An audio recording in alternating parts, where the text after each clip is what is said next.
Assalamualaikum warahmatullahi wabarakatuh. Di sini saya akan mempresentasikan tugas BPSDM pertemuan 8 mengenai tenaga kerja migran Indonesia di luar negeri. Dengan bab kemajuan ekonomi suatu negara digerakkan oleh masyarakat yang belajar. Pertama-tama, saya akan memperkenalkan diri. Nama saya Almira Primalia Zamroni, NIM E 1180276, kelas A. Pembangunan manusia. Pendidikan memegang peranan penting dalam pembangunan sumber daya manusia di sebuah bangsa, termasuk di Indonesia. Dengan alokasi dana pembangunan yang bersumber dari APBN sebesar 20% untuk alokasi bidang pendidikan, bagaimana kondisi kebijakan pendidikan dalam kaitannya dengan pembangunan SDM di Indonesia? Berikut pandangan dari Profesor Iwan Pranoto, yang merupakan guru besar bidang matematika ITB Kepala Simpul. Yang pertama, bagaimana relasi pembangunan dunia pendidikan? Menurut Profesor, pembangunan suatu bangsa, di mana salah satunya adalah pembangunan ekonomi, juga digerakkan oleh masyarakat yang belajar, atau learning society. Dari sini bisa disimpulkan, yang membangun learning society adalah pendidikan. Dalam hal ini, perlu dibedakan antara pendidikan dengan persekolahan. Pendidikan tidak selalu diperoleh dari bangku sekolah formal, namun bisa didapat di jalur non-formal. Yang kedua, pertanyaannya, menurut pandangan Anda, bagaimana kebijakan tentang persekolahan di Indonesia untuk menghadapi perkembangan 15-20 tahun ke depan termasuk perubahan kurikulum baru sebagai koreksi kurikulum lama yang dianggap terlalu banyak materi pada aspek kognisinya? Di sini, Profesor menjawab, kognisi itu termasuk di dalam bernalar, tetapi kognisi itu yang diabaikan. Saya berbeda dengan orang-orang yang mengatakan lebih menekankan kognisi namun melupakan karakter. Menurut saya, ini pandangan yang salah. Justru nilai kognitif anak-anak kita sekarang jelek. Itu faktanya. Yang kedua, karakter selalu dikotomikan dengan kognisi itu. Ini juga hal yang salah. Kenyataannya, sekolah-sekolah yang baik dalam karakternya itu juga mengembang iklim bernalar yang baik. Maka tidak mungkin seseorang yang karakternya baik kalau dia tidak mampu bernalar. Pertanyaan ketiga, jika melihat hal tersebut, maka kebijakan saat ini apa yang perlu dikoreksi? Profesor menjawab, menurut teman-teman yang tergabung dalam Trends in International Math and Science atau TIMS, untuk kondisi saat ini baru bisa dilihat efeknya 5 tahun lagi. Jika ikut melihat hasil Program for International Student Assessment atau PISA dan TIMS, bahkan untuk bisa sama atau stagnan dengan sebelumnya saja sudah bagus. Pertanyaan selanjutnya, apa penyebabnya kondisi ini? Profesor menjawab, penyebab dari kondisi ini adalah guru dan sistem. Saat sekarang ini, mutu guru sangat rendah. Ini berdasar hasil survei Kemendikbud sendiri dan World Bank. Sistem seperti ujian nasional yang digunakan untuk penentu kelulusan juga sangat tak adil dan tidak tepat diterapkan di seluruh Indonesia. Kedua, UN ini merusak budaya belajar. Anak belajar untuk ujian, bukan karena gairah ingin tahu. Pertanyaan selanjutnya, namun jika tidak ada UN, bagaimana menstandarisasinya mutu pendidikan kita? Jika kita bicara pendidikan, maka harusnya mutu layanan pendidikan yang harus distandarisasi, seperti jumlah ketersediaan, buku sarana perpustakaan, laboratoriumnya, semua memang kalau bisa harus ada standarnya. Ruang kelas atau fasilitas lainnya harus sebanding dengan jumlah mahasiswa. Jika ingin menstandarisasi manusia adalah kekeliruan terbesar. Itu seperti pabrik saja. Jadi, standarisasi dengan UN akan banyak pengetahuan kearifan lokal yang akan hilang karena tidak ada yang mau belajar lainnya selain materi pada UN. Begitu menurut Profesor. Selanjutnya, pertanyaannya yaitu, bagaimana dengan peran Kemendikbud yang bertanggung jawab dalam bidang pendidikan? Profesor pun menjawab, Kementerian Pendidikan seperti raksasa tambun yang bergerak lambat dan makan terlalu banyak. Menurut saya, kita harus bergerak melalui cara lain, di antaranya dengan cara pendidikan 2.0 atau pendidikan 3.0, khususnya pendidikan secara online. Permasalahan pendidikan nomor satu saat ini adalah kualitas guru. Di negara kita ini terbalik, guru menjadi profesi yang terpaksa. Namun saat ini, sudah ada perubahan latar belakang dan pilihan profesi menjadi guru. Walaupun motivasinya kadang-kadang masih soal pendapatan. Solusinya, sekarang kita harus melakukan pengajaran secara online untuk melengkapi kekurangan ini dan kita budayakan cara belajar ini kepada siswa. Selanjutnya, bagaimana hal tersebut bisa menjadi budaya siswa jika tidak semua sekolah bisa mengajarkan? Profesor menjawab, justru siswa itu kadang di sekolah tidak fun. Kitalah sebagai masyarakat yang harus memulai. Pengajaran di sini tidak bicara kuantitas, tapi kualitas. Saya mengajar secara online, saya bisa mengajarkan kepada ribuan anak. Saya mengembangkan metode belajar secara online, melakukan yang tidak dilakukan sekolah formal, yaitu membangun gairah belajar, membangun keingintahuan, berkomunikasi, dan berpikir kreatif. Pertanyaan selanjutnya yaitu bagaimana dengan kesadaran orang tua agar memahami kondisi dan situasi hal tersebut. Menurutnya, orang tua juga harus dididik melalui gerakan budaya. Bagaimana budaya itu dibangun? Sekolah-sekolah harus dibiasakan membuat pameran. Jadi anak-anak dibiasakan mempresentasikan hasil belajarnya, supaya mereka memiliki pelajarannya. Jadi anak-anak tidak sekedar belajar untuk ujian. Lalu, bagaimana mengatasi kondisi dengan faktor kesenjangan antar daerah yang tidak merata dalam infrastruktur pendidikan? Menurut Profesor, memang betul cara berpikir seragam yang digunakan dalam kebijakan pendidikan. Itu tampaknya sekarang sering tak mulus dalam penerapannya.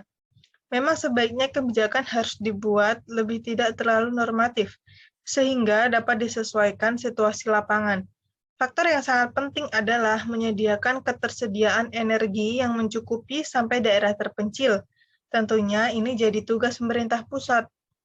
Kemudian infrastruktur untuk informasi menjadi keharusan. Barulah bisa dijalankan rencana pembelajaran ini, misalnya dengan memberikan fasilitas seperti tablet atau notebook. Kita tidak bisa meremehkan kemampuan anak-anak di semua daerah. Yang selanjutnya, sebagai bagian dari pembangunan SDM Indonesia melalui pendidikan, bagaimana pandangan Bapak dengan kebijakan yang sering berubah dalam muatan kurikulumnya, termasuk pelaksanaan kurikulum 2013?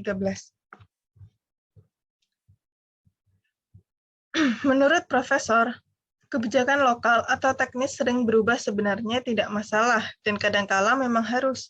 Kebijakan yang lokal ini, seperti kurikulum, seharusnya disesuaikan di tingkat lokal atau malah satuan pendidikan seperti KTSP itu. Namun, kebijakan serta cetak biru strategi pembangunan manusia sejatinya harus lebih kokoh. Kebijakan nasional ini tak boleh sering berganti. Sebaiknya, periode kebijakan nasional ini sekitar 15 tahunan begitu. Lalu, apa penyebabnya anak cenderung takut dengan matematika dan IPA? Anaknya yang susah menerima atau sistemnya yang tidak bisa menimbulkan semangat dalam belajar? Menurut Profesor, masalahnya adalah gabungan dari keduanya. Saling melengkapi. Kembali lagi, ini harus kita garap. Kita tidak bisa mengandalkan persekolahan formal. Kita harus bergerak memajukan pendidikan dengan cara masing-masing sesuai keahlian kita masing-masing. Kita buat sendiri yang namanya PLN, Personal Learning Network. Jika punya kemampuan mengajar bahasa, lakukanlah. Punya kemampuan fotografi, bisa mengajar fotografi. Selanjutnya kita menjadi masyarakat yang belajar atau learning society. Selanjutnya, kenapa ukuran PISA atau TIMS menekankan kemampuan siswa dalam bidang IPA dan matematika? Sebenarnya ukuran indikator dalam penilaian PISA itu ada 3 bidang, yaitu bahasa atau membaca, matematika, dan IPA. Alasannya, sampai usia 15 tahun, anak harus diajari konsentrasi pada ilmu alam, matematika, dan bahasa, karena disiplin ini memungkinkan salahnya rendah, atau dalam hal penilaian dalam pengambilan kesimpulan. Menurut Suspender, tidak boleh ada anak usia di bawah 15 tahun yang menerima pengajaran pada subjek-subjek yang mungkin merupakan kendaraan dari kesalahan fatal. Kenapa? Karena setelah itu, anak diharapkan bisa memutuskan sendiri.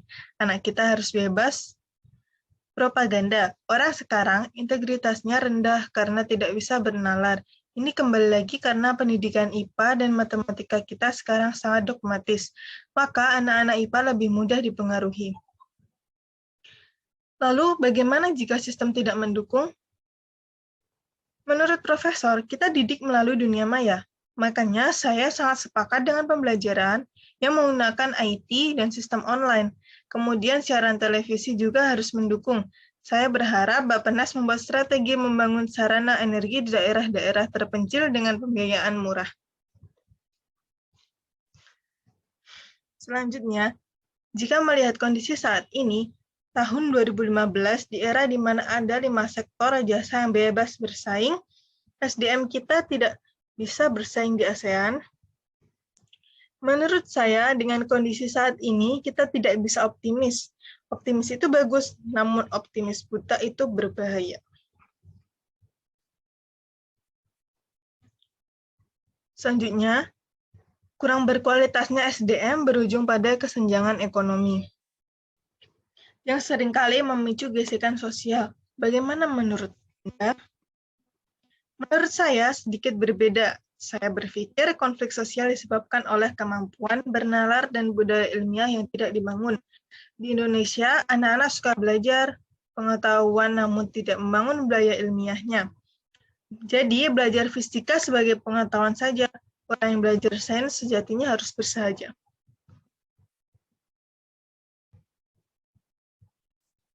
Kemudian, apa prediksi Bapak hasil kurikulum 2013 yang akan dijalankan?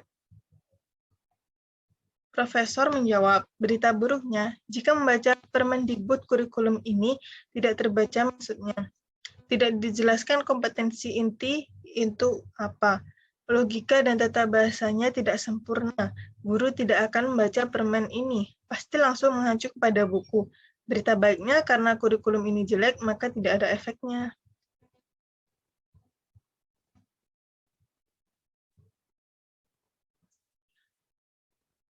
Lalu, pertanyaan selanjutnya, bagaimana keterkaitan bidang pendidikan dengan aspek lainnya, yaitu kesehatan, sosial, dan ekonomi dalam pembangunan SDM di Indonesia? Pembangunan ekonomi tentu tergantung pada mutu pendidikan. Ini yang harus dicermati. Pendidikan adalah lokomotif pembangunan negara, termasuk pembangunan ekonomi. Sedang kesehatan tentunya tergantung pada mutu pendidikan. Tenaga kesehatan ditentukan ketersediaannya serta mutunya oleh mutu pendidikan. Yang sering lalai disorot adalah keterkaitan mutu pendidikan pada kondisi sosial, khususnya kecerdasan kehidupan bangsa.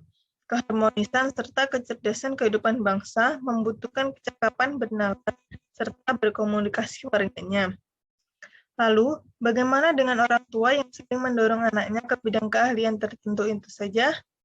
Menurut Profesor, tidak bisa seperti itu. Ada yang mengatakan bahwa multiple intelligence atau kecakapan beragam itu bisa dipelajari. Menurut teori Gardner, bahwa setiap kecerdasan bisa dikembangkan. Kalau saya tidak bisa main gitar, bukan artinya saya tidak bisa belajar untuk bisa.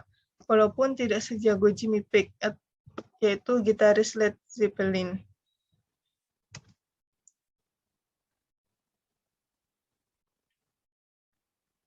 Untuk pertanyaan selanjutnya yaitu, bagaimana dengan gerakan-gerakan seperti Indonesia Mengajar dan banyak gerakan-gerakan budaya lainnya? Profesor menjawab, gerakan-gerakan budaya seperti itu memang baik dan banyak, namun permasalahannya adalah dukungan politik dan dukungan media yang kurang. Selanjutnya, bagaimana dengan dampak media online dan televisi terhadap anak-anak kita? Menurut Profesor, ada juga televisi yang baik seperti Kompas TV. Nah, siaran televisi yang sudah baik ini yang harus tetap dijaga konsistensinya. Saya punya cita-cita mengajar di daerah terpencil, misalnya Mentawai. Saat mengajar, ada media yang merekam proses belajar mengajarnya, yang mana nantinya bisa jadi referensi untuk disebar ke seluruh Indonesia. Karena jika melalui buku terlalu berat. Kemudian, bagaimana dengan dunia perguruan tinggi sebagai gerbang terakhir pendidikan formal sebelum terjun ke masyarakat? Menurut Profesor, sistem perguruan tinggi sekarang juga berbeda dibanding dulu. Dulu, SK Rektor ditandatangani oleh Presiden, sekarang oleh Kemendikbud, jadi dulu Rektor setingkat Menteri. Maka saat ini, kampus dianggap administratur saja dan kepanjangan tangan Kemendikbud. Maka dengan sistem seperti ini menjadikan kampus kurang kritis. Begitulah presentasi dari saya. Atas kurang lebihnya mohon maaf. Sekian dari saya dan terima kasih. Wassalamualaikum warahmatullahi wabarakatuh.